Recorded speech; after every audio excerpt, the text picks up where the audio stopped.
Welcome back, you two. Greetings, Lord here. Glad you could join us. Glad to be here. I would have come sooner, where our own defense is not in question, but I am pleased to report that our soldiers are assembling for deployment to Alamigo as we speak. We're grateful for your support. Thanks to the efforts of our allies, it won't be long before we've established defensive positions on this front as well.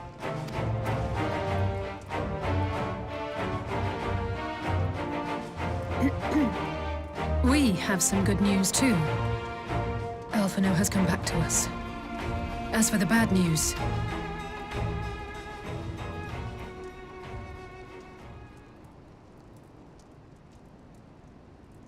So, Alphino won't wake up, Gaius van Baelsar is alive and hunting Ascians, and the Empire is planning to poison us all with toxic gas. Does that sound about right? Ordinarily, any one of those things would have left me in shock. But the way things have been lately, it's all starting to seem pretty normal. Getting back to your report, are we sure this Black Rose is the weapon Maxima was talking about? It fits the description. And it seems we have Alphino to thank for sparing us an early demonstration of its effectiveness. I have a feeling this won't be the last time his bravery in the Empire will serve us here in Eorzea. The threat of an unknown weapon has had us all on edge. But now that we know what we're dealing with, we can take steps to defend against it. As for Gaius, I'm not sure what to think. Am I happy he's alive? Not in the slightest. Am I happy he's hunting Ascians? Aye, I'd have to say I am. Oh, speaking of Garleans you didn't expect to see, we have a tale of our own, as it happens. When we sent envoys to the Imperial Army to request talks, they returned with the message that Varys Zos Galvus would be attending. The Emperor himself. Well, Varys did sanction the Popularis peace mission. But knowing that an Ascian walks in his son's skin, I do not see how we can trust him or anyone from that nest of vipers. The Alliance would proceed with negotiations regardless, if only to give ourselves more time to prepare.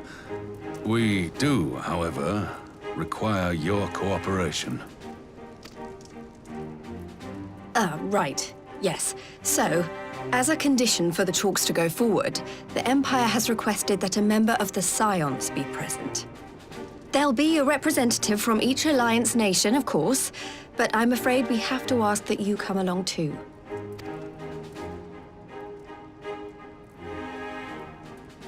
Gods, Lise, you know how much I hate politics. But then, what choice do I have? Very well. I shall attend as the Scion's representative.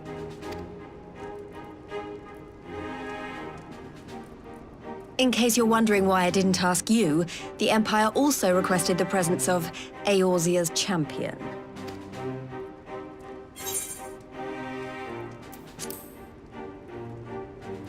That's settled then.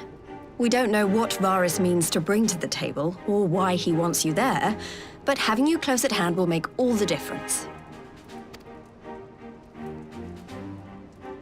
The meeting will take place on the border. Anticipating an early assault, we mean to position the bulk of our forces nearby. The Alliance leaders should already be on their way. Once you're ready, we can head out and join them.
esteemed representatives of the Eorzean Alliance.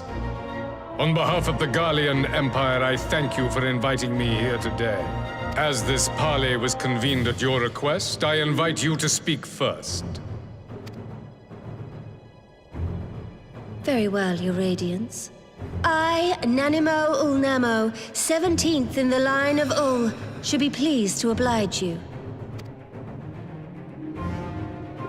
As recent events in Alamigo and Doma have made plain, the subjugation and exploitation of neighboring nations is not a sustainable policy. Should this day end in war, you may very well defeat us, but you will never extinguish the people's desire for freedom. Though it may not be in our lifetime, there will be another revolution, another war, and the cycle will continue. Doma has entered into a concord with the nations of Eorzea, a partnership wherein we recognize one another as equals. Garlemald could be afforded similar treatment. You need only set aside your ambitions and join us in paving a path towards peace.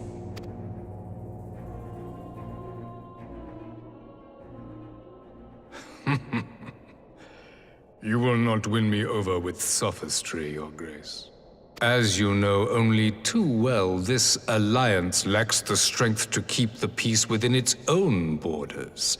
Even now, your struggles with the Beastmen continue unabated.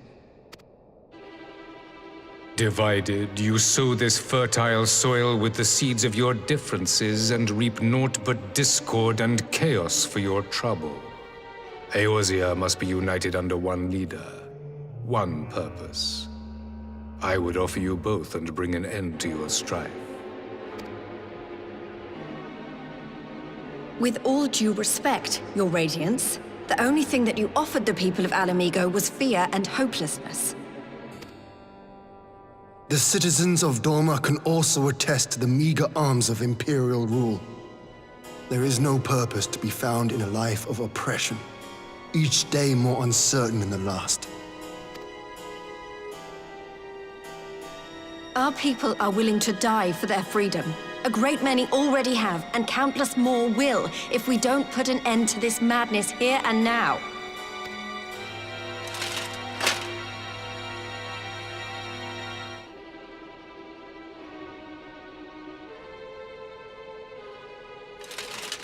We brought order and stability to your lives.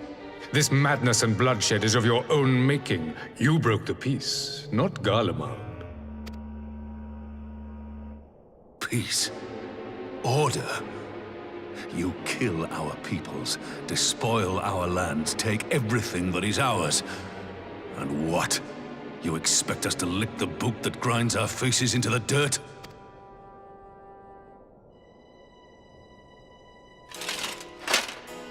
I expect you to weigh the costs.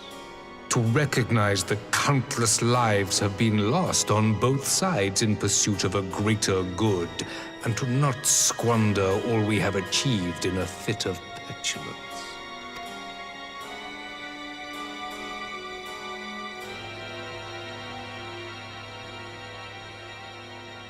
Your Radiance, I fear I can personally attest to the dangers of pursuing one's vision with such righteous fervor.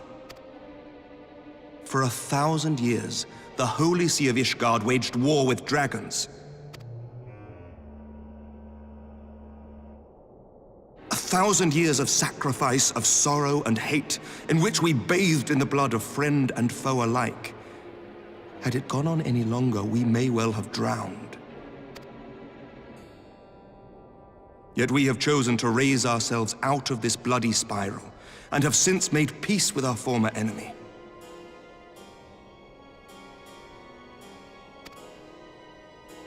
So I understand.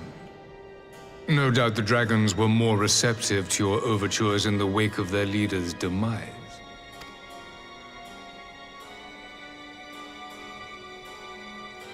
You speak of peace, yet use war to achieve it. Your father would not have bothered to obscure his intent with honeyed words. He understood that strength is all that matters in the end.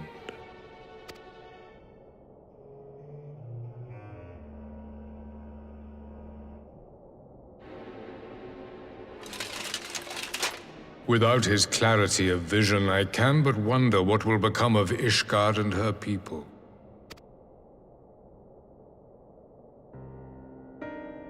There was a time when Garlemald too lacked a leader of conviction. Weak and unable to wield magic, we were at the mercy of the strong from whom we sought refuge in the bitter cold of the north.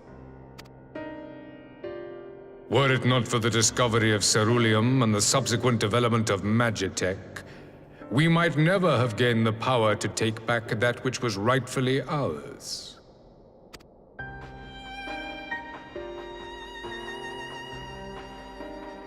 You speak as if your people were the first to have been driven from their homes. Limsa Lominsa was built by wayward souls in search of a place to call their own. On the shores of Vilbrand we found it, and from those humble beginnings did we grow and flourish. And all without robbing our neighbors of their liberty.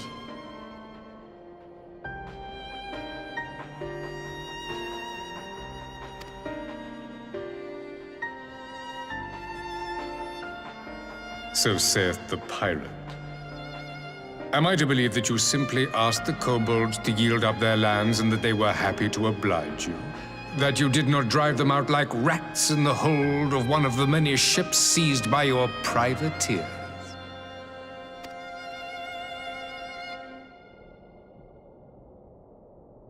I will concede that after centuries of exile, reclamation may be mistaken for invasion. Nevertheless, it is not. And those who till stolen soil have no right to object when cast out in turn.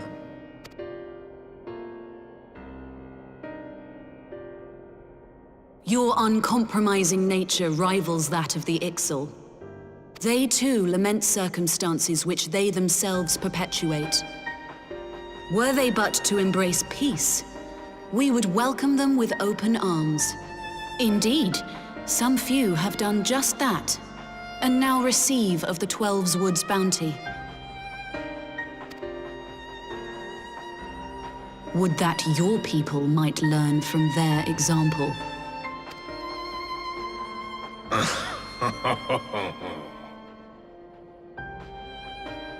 You dare compare us to the Birdmen? You who thought to invoke the 12 and threaten all of creation?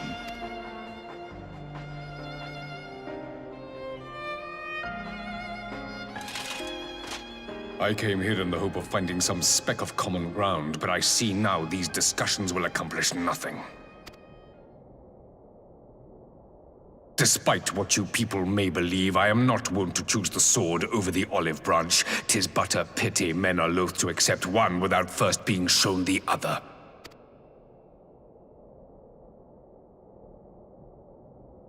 Wait! I beg you. This meeting was supposed to be a chance to find a way forward together, not to bemoan the missteps which brought us here. Please. If you truly consider violence a last resort, there must be a way we can come to an agreement.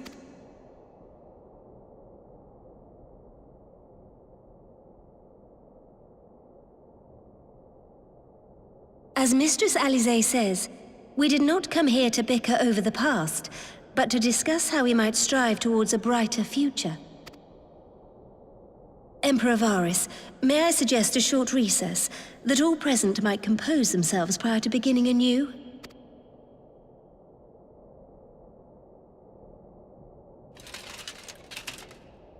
Very well. I pray this intermission will suffice to move these talks in a more constructive direction.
Now then, who would have the floor? Before we resume, I wish to offer you an apology. After you graciously accepted our invitation to discuss an armistice, we have done naught but rebuke you at every opportunity. I believe I speak for all of us when I say we are deeply sorry for our discourtesy.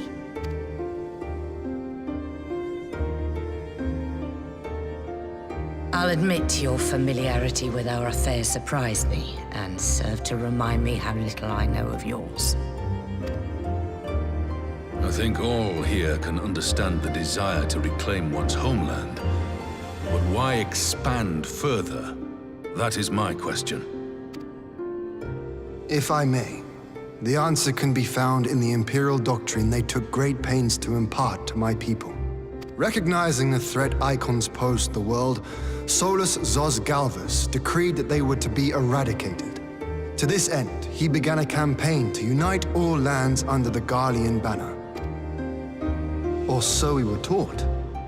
Yet the Emperor only reached the burn, the barren said to have been laid waste by icons, after conquering all the lands that lay between. What is more, I am quite certain the practice of summoning was not nearly so widespread in the days before the Empire's founding. When you put it like that, it all starts to sound like an excuse, doesn't it? But to distract from what? Why are you really waging this war?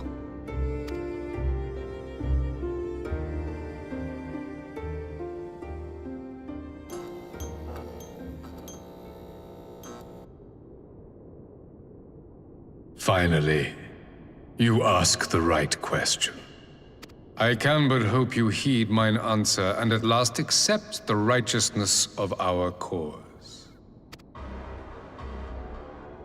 My goal is this: to return the world to the way it once was, the way it was always meant to be. In doing so, mankind will be made whole once more.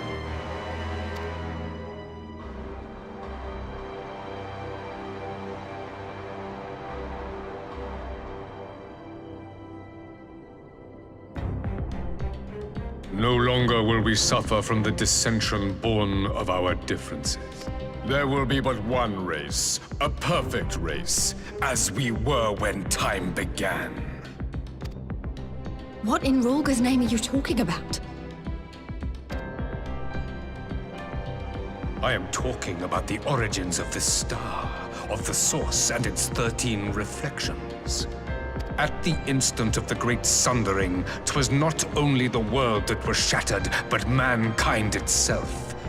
Thus were we divided into myriad races, each with its own unique imperfection. That is why man looks upon his neighbor and feels fear and hatred, why he wages war, why he kills his brother. You all in your own way have proven as much today. The peace you seek is but a fleeting solution to a fundamental problem. One which calls for more drastic measures. To bring about everlasting peace, our worlds must be rejoined.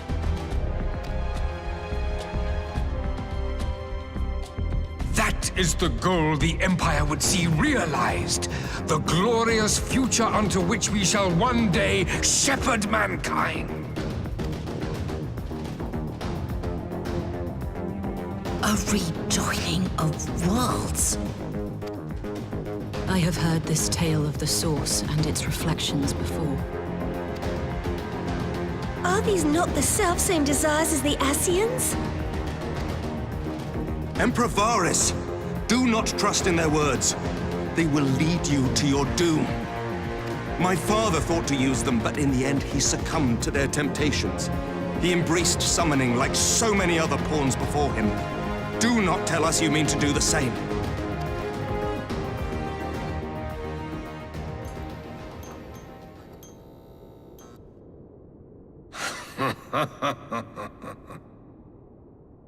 To be a pawn, free from the burden of choice, would be a blessing.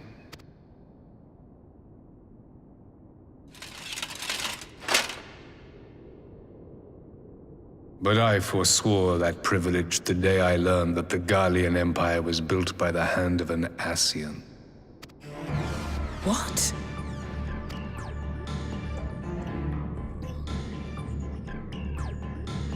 Yes.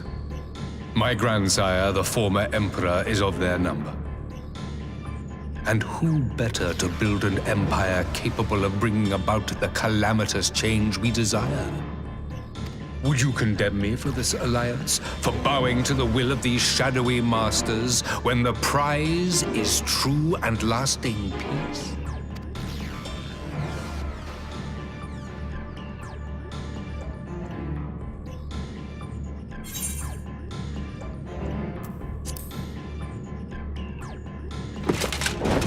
I come not to conquer, but to liberate. To free man from the prison of divergence. Imagine a world united. One perfect race beneath a single standard.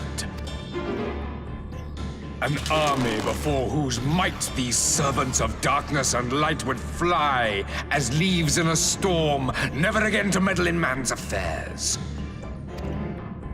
We would be the masters of our own fate. I bid you join me, not as subjects of Garlemald, but of a new nation.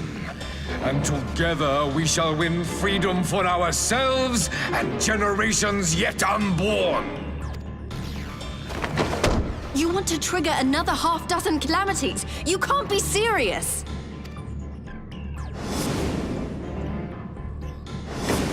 Have you forgotten how many died? There will be no one left. Do you truly imagine we would aid you in your bloodletting? It is unthinkable, unconscionable.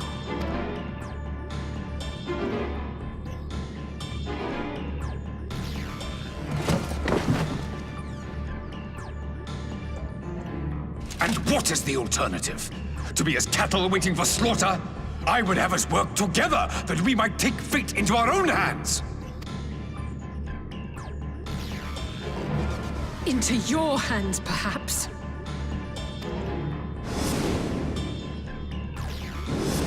But what of the other worlds, your radiance?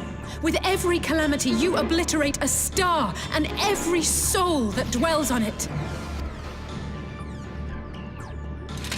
To the Ascians, we are all but tiny, momentary specks within an indifferent universe.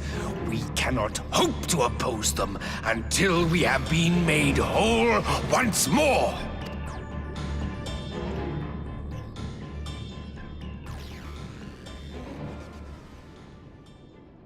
Are these truly the words of Garlemald's ruler?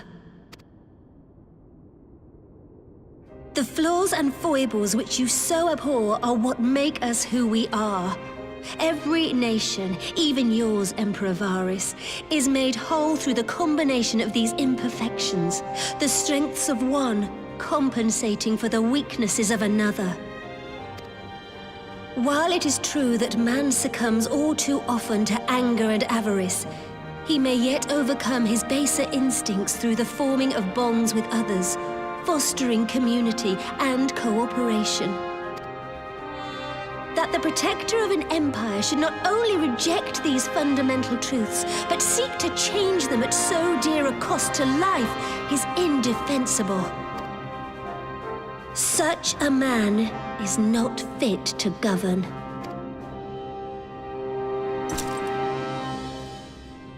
And you, warrior of light, would you refuse me as well?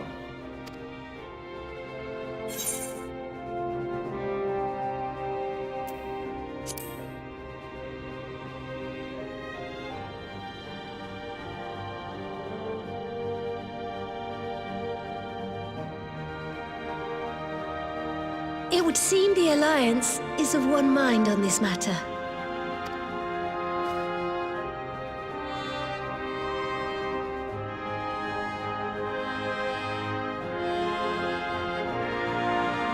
You Eorzeans never cease to disappoint me. Though I suppose I have only myself to blame for expecting more from savages. This discussion is at an end. I bid you make ready for our next meeting. It will not be at the negotiating table.